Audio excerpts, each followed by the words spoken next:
My life be like, ooh, yeah, ooh. My life be like, yeah, ooh. E aí, meu povo, tudo bem com vocês? Bora comigo para mais uma viagenzinha? A linha de hoje é o Recife Foz do Iguaçu, carro 18525. Essa máquina saiu de lá na segunda-feira, às 14h30, e está passando aqui em Viana às 3h50 da manhã. Após uma breve pausa para abastecimento, limpeza de banheiro e os passageiros poderem tomar um cafezinho, iniciamos a nossa viagem. No meio rodoviário existe uma boa política entre nós motoristas, que quando avistamos alguém manobrando de ré, a gente sempre para e aguarda. Porém, nesse caso, como eu estava dando ré e o colega estava sem a visão do meu carro, ele também acabou iniciando. Então, nesses casos, a gente para, aguarda, confere, vê se realmente o colega está tendo visão, para não ter fogo amigo, principalmente dentro do próprio quintal, né? E essa é uma prática que, na verdade, deveria ser abrangida por mais condutores, porque quantas vezes a gente não vê situações em que alguém saindo de um estacionamento ou realizando alguma manobra que você vê que o cara não tem aquela visibilidade do que está fazendo. Então, você ceder esse espaço para ele poder realizar essa manobra sempre ajuda e contribui muito para o trânsito mais seguro. Bem, 4h30 da manhã, viagem iniciada, e de repente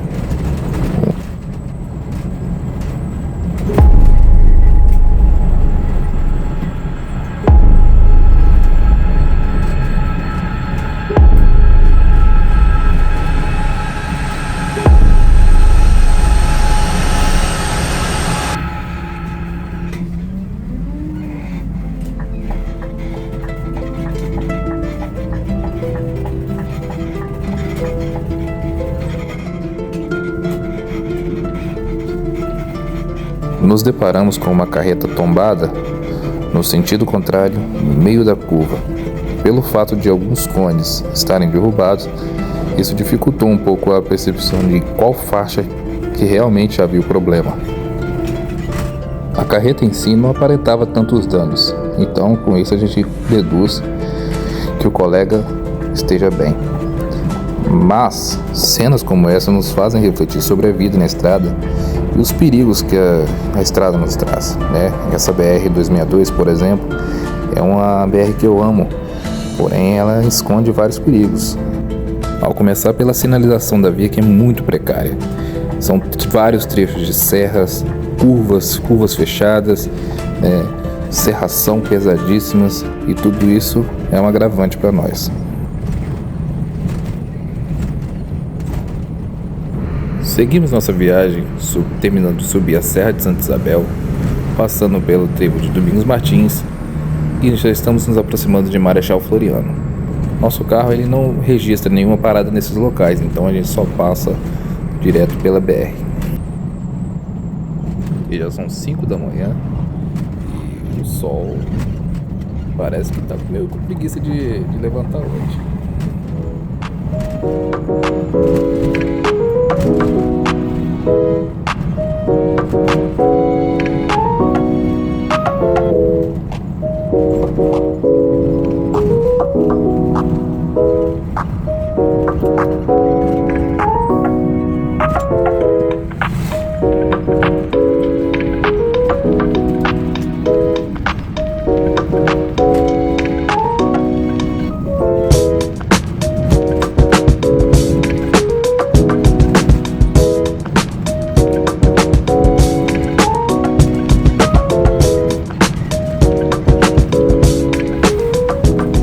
E Marechal Floriano já vai ficando no retrovisor. Próxima cidade, Venda Nova do Migrante. Gente, talvez vocês estão percebendo um pouco de rapidez, né, no passado dentro da cidade, mas esse vídeo está um pouco acelerado, tá? Justamente para poder caber um pouco mais da viagem nesse vídeo aí. E começamos a descer a serra para chegar em Venda Nova. Já estão beirando as 6 da manhã. O dia finalmente resolveu começar a querer clarear. E é isso. Esse trecho acabou caindo um pedaço da pista, então tá operando em sistema de pare-siga.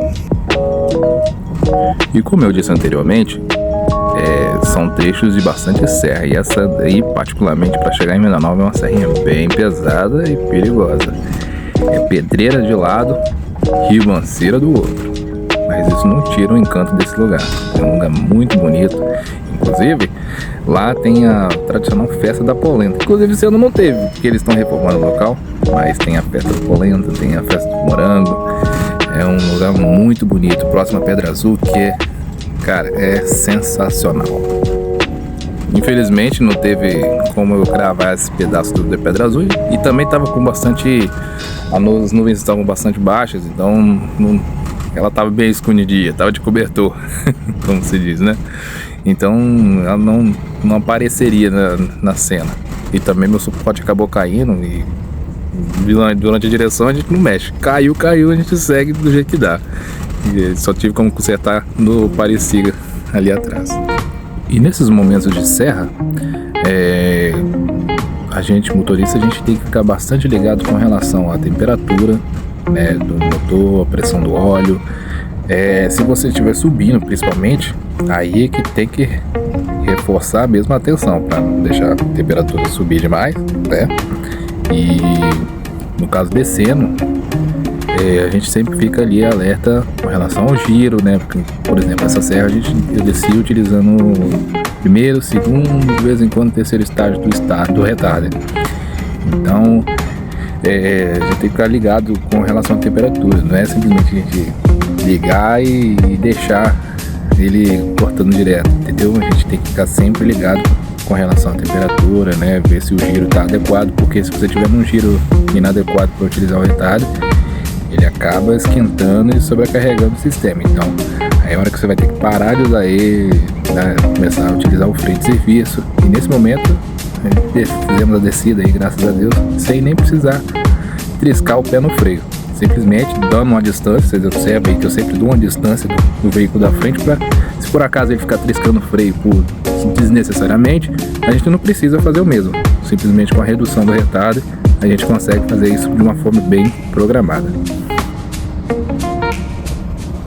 E por falar em programado, esse câmbio desse carro onde a gente estava aí é um câmbio justamente programado, o famoso CS da Scania. É um câmbio, né, de 7 marchas mais a ré, né? E cara, eu lembro o dia que eu fiz o teste nesse carro, eu nunca tinha tido contato com o câmbio da Scania, esse câmbio programado. Já tinha pego o OptiCruise, mas o programado não. Eu tomei um couro e eu tenso, porque requer uns detalhes na operação, né? Por mais que ele possa ser operado da forma manual, mas ele requer um diferencialzinho, né? Por exemplo, o câmbio ele é muito leve, ele é muito sensível. Às vezes a gente vê o vídeo de zoeiro, o pessoal passando marcha, mas realmente acaba sendo daquela forma, porque é muito levinho.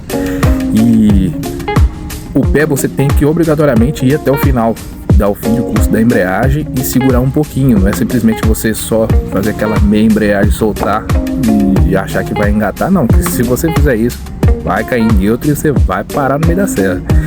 Então, eu lembro, né, o início, quando eu comecei a operar esse carro, nossa Deus, será que eu vou dar conta, né? 7 marchas e a marcha dele é invertida em relação ao Mercedes, o Volks. Então a gente ficava assim com aquela tensão, e eu particularmente fiquei com aquela tensão, será que eu vou dar conta? E hoje, cara, eu posso te garantir, é um dos carros que eu amo dirigir, né? É muito prazeroso, as marchas eu acho que é muito bem escalonada, né? Depois que você entende o funcionamento, cara, é difícil você não se apaixonar por esse câmbio programado. Em breve eu vou fazer um vídeo mais detalhado explicando a diferença do câmbio programado, o OptiCruise de 8, de 12 marchas, mostrando a diferença deles. Em breve eu vou fazer esse vídeo. E aí finalmente a gente está chegando na rodoviária de Venda Nova do Imigrantes, né? E a gente só para registrar mesmo nessa rodoviária. Ele não faz parada para lanche aí nesse local. E hoje não teve nem embarque e nem desembarque, então a gente somente registra, né? Faz o nosso registro para poder dar continuidade à nossa viagem.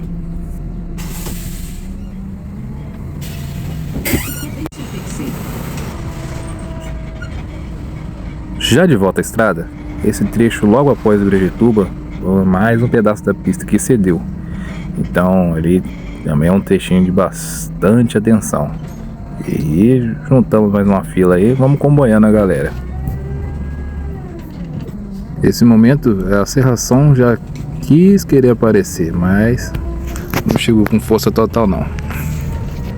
E já tava beirando às 7 horas da manhã e nada do sol aparecer. Nesse trecho, o colega da carreta à frente aí acabou tendo problemas, né? E infelizmente, bem no meio da curva, meio que no meio da pista, ele parou a carreta. A carreta não conseguiu mais seguir. Simplesmente ele ficava puxando, mas não saía do lugar. E tava no meio da curva e um pouco dentro da pista. Isso forçou a gente a pegar um pouco em cima da linha do contínuo.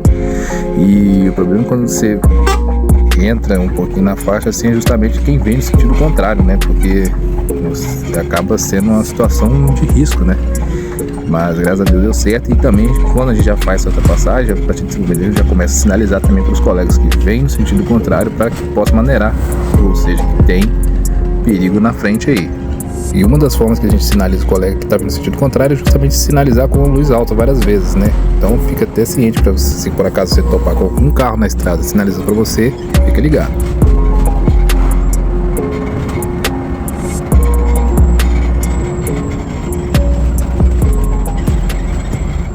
Esse trecho a gente inicia a descida da região da Serra do Caparaó.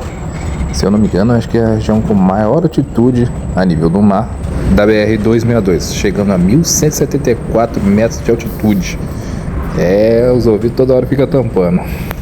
E a gente começa a descer a Serra de Batiba aí, contando com o nosso velho amigo Retarder. Tem que ser ele.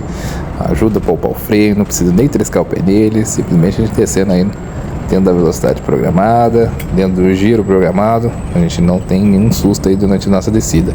Pode descer tranquilo.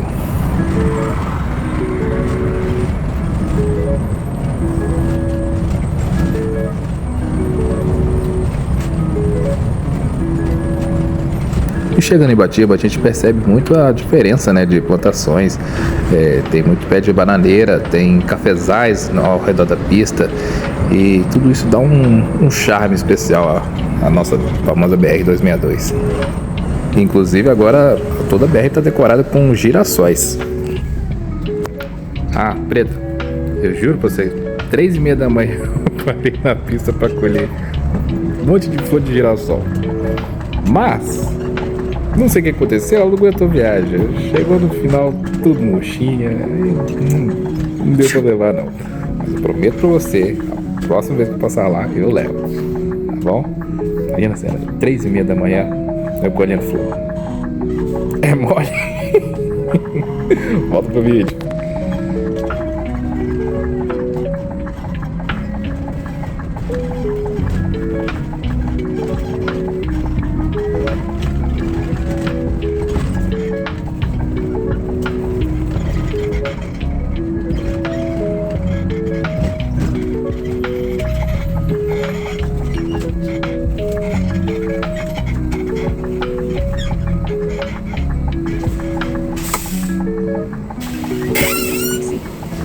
E aí já estamos chegando na rodoviária de Batiba. É uma agência, né, na verdade, né? Aí a gente não faz parada para lanche, simplesmente é parada para embarque e desembarque de passageiros. Nosso carro não tinha nenhum embarque nem desembarque no local, então simplesmente a gente faz o registro, anota e segue viagem. Nessa altura da viagem, já estamos aproximando da divisa de estados entre Espírito Santo e Minas Gerais. Só por volta de 7h30 da manhã e seguimos a nossa viagem aí. A próxima parada já será em Realeza, onde será feita a troca de motorista. A gente encerra, mas a gente continua o passeio indo de passageiro.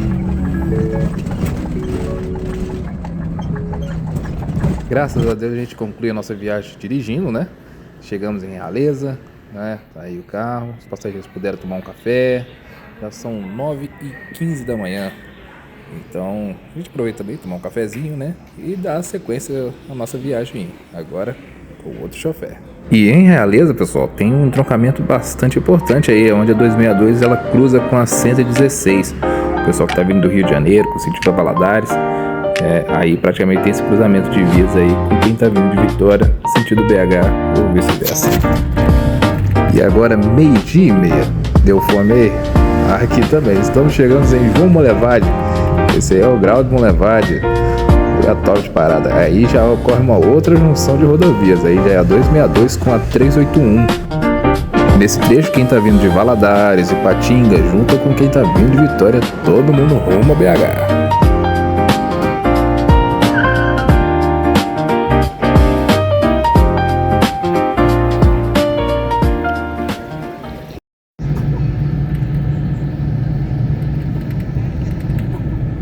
Da janela do ônibus, agora como passageiro, cara, eu não consigo deixar de apreciar a grandeza de Deus. Cara, é muita perfeição. Você olha essas serras, olha essas paisagens. Cara, são visões deslumbrantes. E isso, pra mim, é uma das coisas que dá o prazer da gente dirigir. A todo momento a gente está passando por cenários de tirar o fôlego, né? Às vezes, cenários do dia a dia de muita gente, né? Trechos que o pessoal às vezes passa e não percebe. Mas, cara, quando você para detalhar, você consegue perceber um pouco da grandeza que Deus fez e nos proporcionou, né? Tá aproveitando de certa forma. Então, para mim é um momento que eu paro, reflito, penso e não deixo de agradecer sequer um momento, né? Por essa dádiva que Deus nos deu, que é aproveitar essa terra maravilhosa que Ele construiu para nós.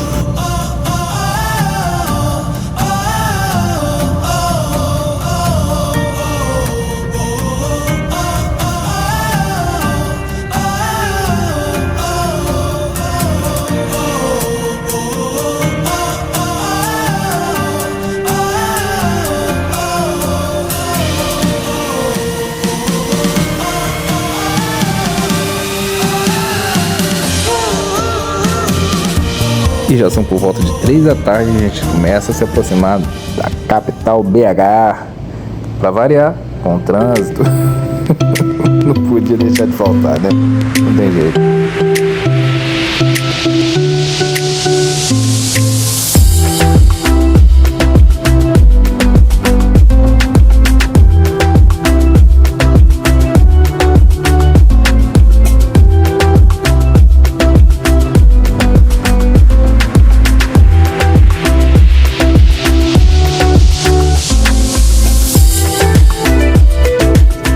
E é isso aí, chegamos na rodoviária por volta de 3:30 da tarde, né? Esse trecho eu vim de Realeza até Belo Horizonte para resolver algumas coisinhas, precisava fazer algumas coisas aí na garagem. E é lógico, comprar um queijo. Mas isso aí. Mas é isso aí, gente. Mais um pouquinho, né, dessa viagem aí pra rodoviária de BH, a gente chegando, fazendo a aproximação.